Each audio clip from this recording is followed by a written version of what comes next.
Khalid bin Waleed को दुनिया का सबसे बड़ा जनरल कहा जाता है। खालिद बिन वलीद ने कई जंगें लड़ी।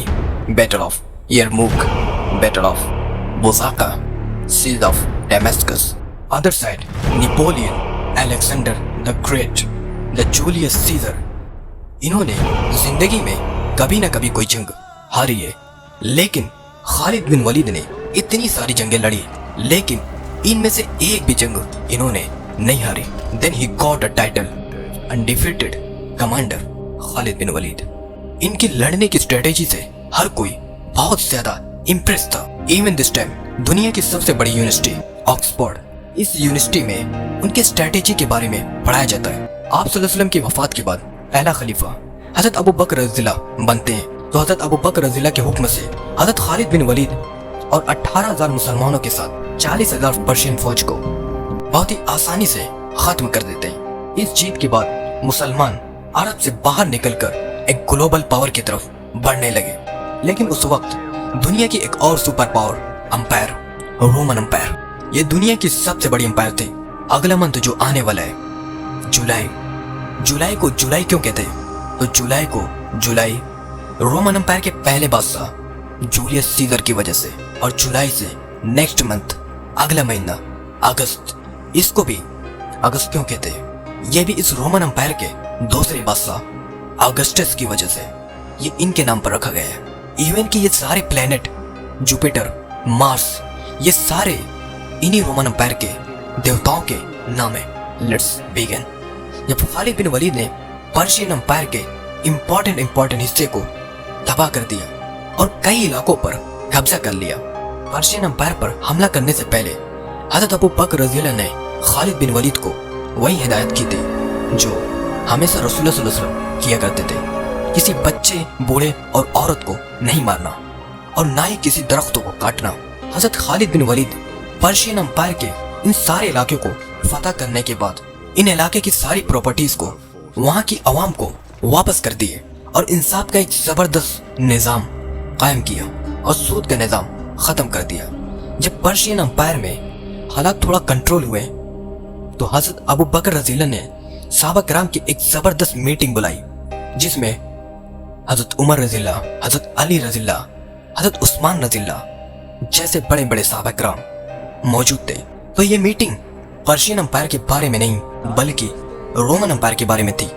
ये रोमन अंपायर इन हालात का फायदा उठाकर मुसलमानों पर हमला न कर दे, इसीलिए हजरत अबू बकर रज़ियल्लाहु ने इस मीटिंग में कहा कि बहुत जल्द मुसलमानों की एक नई फौज बनाई जाए, ताकि इससे पहले रोमन अंपायर मुसलमानों पर हमला कर दे हम उन पर हमला कर देते हैं। सहाबा किराम ने हजरत अबू बकर रज़ियल्लाहु के इस मिशन को लेकर पूरे अरब में फैल गए, जिसके कुछ ही अरसे में मुसलमानों के लिए एक नई फौज रेडी हो गई। हजरत अबू बकर रज़ियल्लाहु ने इस फौज को रोमन अंपायर के पास जाने से पहले 4 ग्रुप्स में इनको डिवाइड कर दिया। अमर इब्न आस, अबू उबैदा, शुराबील और यजीद को बनाया। वो वाला यजीद नहीं, यजीद बिन अबू सुफियान। आखिर इन फौजों को 4 ग्रुप में डिवाइड करने की क्या जरूरत थी? तो वो इसलिए कि रोमन अंपायर की फौज मुसलमानों से कहीं ज्यादा थी, उनसे एक साथ लड़ना ये सुसाइड था। मुसलमानों की ये चारों आर्मी रोमन अंपायर में इस तरह दाखिल हुई कि अगर इनमें से एक को भी कोई इमरजेंसी पेश आए तो बाकी सारे इनकी मदद के लिए आसानी से पहुंचाए। ये फौज आहिस्ता आहिस्ता रोमन अंपायर में आगे बढ़ने लगी और पर्शियन अंपायर ने 25-25 हजार की 3 आर्मी तैयार की और मुसलमानों की तरफ रवाना किया।